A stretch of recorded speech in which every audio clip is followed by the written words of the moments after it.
오늘 함께 읽으실 말씀은 나훔 2장 1절부터 13절까지 말씀입니다. 파괴하는 자가 너를 치러 올라왔나니 너는 산성을 지키며 길을 파수하며 내 허리를 견고히 묶고 내 힘을 크게 굳게 할지어다. 여호와께서 야곱의 영광을 회복하시되 이스라엘의 영광 같게 하시나니 이는 약탈자들이 약탈하였고 또 그들의 포도나무 가지를 없이 하였음이라. 그의 용사들의 방패는 붉고 그의 무사들의 옷도 붉으며 그 항오를 버리는 날에 병거의 쇠가 번쩍이고 노송나무 창이 요동하는도다.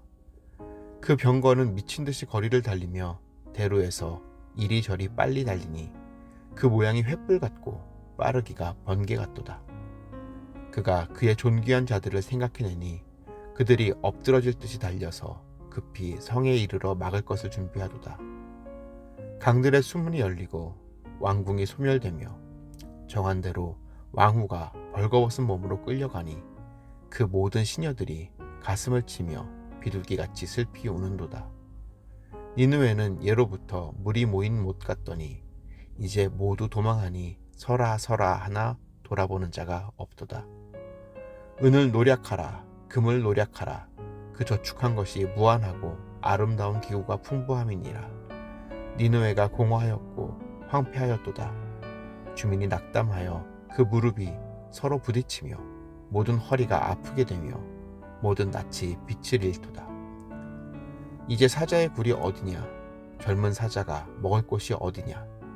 전에는 숫사자, 암사자가 그 새끼 사자와 함께 거기서 다니되 그것들을 두렵게 할 자가 없었으며 수사자가 그 새끼를 위하여 먹이를 충분히 찢고 그의 암사자들을 위하여 움켜 사냥한 것으로 그 굴을 채웠고 찢은 것으로 그 구멍을 채웠었도다. 만군의 여호와의 말씀에 내가 내 대적이 되어 내 병거들을 불살라 연기가 되게 하고 내 젊은 사자들을 칼로 멸할 것이며 내가 또 내 노력한 것을 땅에서 끊으리니 내 파견자의 목소리가 다시는 들리지 아니하리라 하셨느니라. 여러분, 오늘 우리가 함께 나눌 말씀은 나훔 2장 1절부터 13절까지의 말씀입니다. 하나님은 니느웨에 대한 심판을 말씀하셨고 이제 니느웨를 파괴하실 것입니다. 완전히 니느웨는 멸망될 겁니다.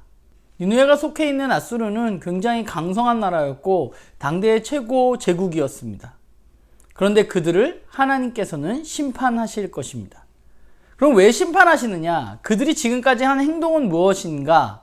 그들은 다른 사람들을 파괴하고 민족들을 흩어버리는 그런 일을 지금까지 했습니다. 어떻게 그럴 수 있느냐? 자신들에게 힘이 있었기 때문입니다. 자신들의 힘을 믿고 그들은 자신의 힘으로 다른 사람들, 힘이 없는 사람들, 약한 사람들에게 고통을 안겨주는 일을 지금까지 했던 것이죠. 이스라엘이 그 고통받았던 민족 중에 하나입니다. 이제 하나님은 그런 아수르를 파괴하시고 흩으실 것입니다. 자신들이 다른 민족들을 파괴하고 흩었던 것처럼 이제 아수르도 똑같이 하나님에 의해서 그런 일을 당할 겁니다. 한 시대를 호령했던 제국이 이렇게까지 멸망할 수 있을까 생각이 들 정도로 하나님은 그들을 완전히 파괴하시고 소멸시켜 버리실 것입니다. 오늘 말씀을 보면서 그런 생각을 해보면 어떨까라는 생각이 들었는데, 뭐냐 하면 그들은 왜 다른 사람들을 파괴하고 고통을 안겨주고 흩어버렸을까? 이런 생각을 좀 해보면 어떨까요? 그들은 왜 그랬을까? 결국은 그들은 자기 자신들을 위해서 그런 행동을 했습니다. 오늘 말씀 속에 12절을 보면 이런 말이 나오잖아요. 숫사자가 그 새끼를 위하여 충분히 찢고 그의 암사자들을 위하여 움켜 사냥한 것으로 그 굴을 채웠고 찢은 것으로 그 구멍을 메웠다라고 말합니다. 자기 자식들을 위해서, 자기 아내를 위해서, 가족들을 위해서, 또 자기 민족을 위해서 그들은 자신이 가진 힘으로 다른 사람들을 파괴하고 그 사람들의 것을 뺏고 사람들을 괴롭혔습니다. 자기 자신이 강성하기 위해서인 거죠. 더 부자로 살기 위해서, 더 강대한 나라로 살기 위해서 그들은 그런 행동을 했습니다. 이게 세상의 법칙이죠. 힘이 있는 자가 힘이 없는 자를 정복해서 그들을 마구 부리고 또한 그들의 것을 빼앗아 누리는 것, 그것이 바로 세상의 법칙이고 아수르도 그 법칙에 따라서, 세상의 방법에 따라서 자신의 힘을 가지고 다른 사람들을 괴롭혔던 것입니다. 그런데 하나님은 그런 그들을 심판하십니다. 왜냐하면 그것이 힘을 준 이유가 아니기 때문입니다. 그렇게 살아가는 것이 틀렸다는 것을 하나님은 보여주시기 위해서 그들을 심판하시는 것입니다. 내가 가진 힘으로 다른 사람들에게 고통을 안겨주는 행위가 얼마나 하나님의 말씀을 거스르는 행동이었는지 하나님은 이제 심판으로 드러내 보이실 것입니다. 그게 바로 성경이 말하는 하나님의 공이고 또한 하나님의 다스림인 거죠. 말씀을 보면서 그런 생각을 했어요. 그냥 남들처럼 살면 안 되나 하는 생각이 좀 듭니다. 하나님 우리에게 세상과 똑같이 남들처럼 살아서는 안 된다고 말씀하세요. 하나님의 법칙은 일반적인 세상에서 통용되어지는 법칙과 다르다고 이야기하십니다. 아수르는 힘을 길렀고 그 힘으로 자신들의 배를 불렸습니다.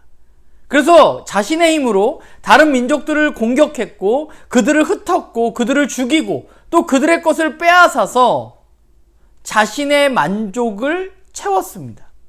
그래서 그들은 점점 자신의 힘으로 제국이 되어져 간 것이죠. 사람들은 그 아수르를 보면서 두려워했을 겁니다.